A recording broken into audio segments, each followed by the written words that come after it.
Welcome to Behind the Screens, representation in the comic book genre, part of Underground Bookshelf. I've been a huge fan of Daredevil for a while, so in honor of Season 2 of Born Again, I'm recording an essay I wrote a couple of years ago discussing disability representation in Daredevil. It touches on aspects of the comics through the years, as well as the Netflix series and the history of modern Western society and the comic book industry as they relate to disability. Before we begin, it's important for me to mention that although I am a member of the disability community, I am neither blind nor have low vision. So I'll be sticking a little more to what I know in regards to the disability umbrella, but I'll do my best to refer to blind sources when I'm talking specifics. And if you'd like to read further on this topic, please visit the sources I have listed. Marvel's Daredevil has long been a fan favorite, both in the comics and in the Netflix television series. Now that he has been introduced to the Marvel Cinematic Universe, the Daredevil enthusiasm is back and stronger than ever. So let's take some time to talk about disability representation as it relates to Matt Murdock through the ages. Ugly Laws. Matt Murdock, as a disabled comic book superhero, was and continues to be a bit of an anomaly. It's worth celebrating the fact that Murdock of the comics and subsequently the TV show is independent, witty, self-possessed, and even a bit of a romantic. And at the end of the day, he's a hero and the central character of his story. This is in stark contrast to conventional representation of people with disabilities. Quite often, our entertainment industry represents disabled folks as victims or villains, as lacking independence or personality, and certainly not as romantic. In short, Murdock is attractive and debonair, he is employed as a lawyer no less, and he takes up space. All of these things have historically been denied people with disabilities, many of whom were hidden away in asylums or targeted through ugly laws. Enacted starting in the late 1800s, various American cities kept these laws on the books through the 1970s. Ugly laws made it effectively illegal for people with physical or cognitive disabilities to exist in public, and a disabled person deemed unsightly or disgusting could be fined, jailed, or sent to an asylum, almshouse, or work farm as punishment for their crime. Such laws were born out of the eugenics movement and built on the premise that certain people belonged in society and others did not. The impact of legislation on representation. So, what does this have to do with Daredevil? I know we've taken a bit of a detour, but I want to draw a line between the mainstream American culture of the past and how it continues to impact our present. If we are aware of the American eugenics movement and ugly laws, we can start to form an understanding of the opinions that shaped so much of the entertainment industry and how it deals with representation. It is unsurprising, in light of the discourse in relation to disability at the time, that disabled characters became so closely associated with villainy and victimhood if in real life disabled people were criminalized and viewed with abject pity and disgust. This is what makes characters like Daredevil revolutionary.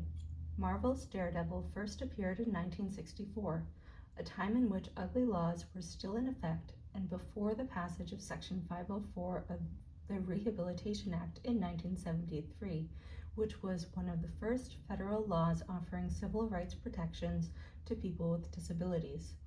So in this sense, Matt Murdock deserves celebration. The character bucked the social norms of the time, and the more recent comics and television series continues the work of normalizing the presence of disabled folks in society. But that doesn't make Daredevil perfect. While there are many things done well, there are plenty of misses as well. Let's break down some of the tropes that Daredevil falls victim to. Disability as a superpower. The first trope I'd like to discuss is disability as a superpower. In the case of Matt Murdock, the event that causes his blindness also grants him superhuman levels of hearing, which allows him to map out his surroundings more effectively than any sighted person could. In many scenes in the TV series and comics, Murdock comes across as being the most physically advantaged person in the room. This trope comes from the expectation that a disabled person must be exceptional in order to hold value. We can acknowledge that superheroes tend to be superpowered. It's a hallmark of the genre. But not every superhero is. Some, like Iron Man, use technology rather than special powers to support their actions as superheroes. But when it comes to disabled characters, the more limited amount of representation means fewer characters do more of the heavy lifting. If every disabled superhero compensates for their disability with their exceptionalism, we impart the idea that in order to be deserving of the space they take up, disabled people must overcompensate for their disabilities rather than exist with the same human strengths and weaknesses of their peers. The second trope I'd like to mention is disability as sacrifice. In Daredevil's case, he becomes blind as a child when he heroically saves an elderly man from being struck by a vehicle carrying radioactive waste. Instead of the man he saves, young Matt is caught in the traffic accident and blinded by the resulting chemical spill. Theoretically, this event represents a person whose disability is caused by a traumatic sacrificial event, such as on the battlefield. Don't get me wrong, people absolutely acquire disabilities in this way, and they deserve positive representation. However, it's popular for comic books, movies, TV, and literature to use disability as sacrifice as a way to create a character that is heroic and sympathetic, and to neglect the fact that there are many more ways for someone to have a disability, and they deserve representation too. This leads me to the third trope that comes to mind for me: disability as origin. This trope is regularly utilized in the entertainment industry to create a disabled hero with a backstory that is relatable for non-disabled consumers. In this case, the once non-disabled protagonist acquires a disability that deeply influences their journey as a hero and becomes their origin story. As someone who was both born with a disability and acquired other disabilities as an adult, I can acknowledge that for many disabled people there is a before and an after. There were things I could do before getting sick that I have not been able to do since. My own body is a constant reminder of those changes, and those changes have deepened my resolve as a writer to tell disabled stories whenever possible. But prior to my illness, I was a disabled person who had always been disabled, and it bothered me that every disabled hero had to have an origin story for the disability that catalyzed their heroism. I longed for a protagonist who just happened to be disabled and had always been. My point is not to say that Daredevil can't exist the way that he does. My point is that we don't yet have enough diversity of disabled experiences in the stories we see represented, and we need a larger body of work to pull from when seeking representation. Let's talk for a moment about blind representation specifically. I think it's important to start this section by noting that Matt Murdock represents one blind person with one blind experience. Not all people who are blind or have low vision use the same tools that Matt does. Not all blind people use a white cane, and for those that do, there are different kinds of white canes for different needs. Some folks use a service animal instead of or in addition to a white cane. Others might not use anything at all. While Matt uses Braille, there are some folks who prefer screen readers or other text-to-speech applications, and not all blind folks read Braille. Some folks, like Matt, wear tinted glasses to protect their eyes from the sun, while others rarely use sunglasses because they would obstruct their limited vision. I mention all this because some blind people may enjoy Matt Murdock's form of representation, while others may not feel like he accurately represents their experience. We shouldn't treat Daredevil as a perfect cookie-cutter representation of blindness. He isn't, and that's because there is no perfect cookie-cutter way to be blind. Paul Castle, a blind TikToker, illustrated the repercussions of representing a very narrow version of blindness in a recent video of his. In his video, he explains that an employee at a restaurant he attempted to visit threatened him with arrest and refused to serve him because the employee felt that he didn't look blind and his use of a service animal must be part of an act to convince establishments to allow him to bring his pet into places that don't permit them. The effects of his limited representation are far-reaching, yet often invisible to people who are not affected. In Paul Castle's example, the abuse of emotional support animal certifications and an incomplete understanding of the Americans with Disabilities Act's protections contributed to his negative experience.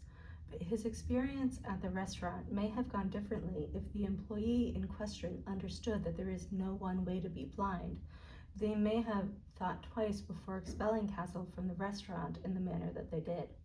A greater diversity of blind representation would go a long way in exposing the general public to the many forms of blindness that exist and the many experiences had by the blind and low vision community.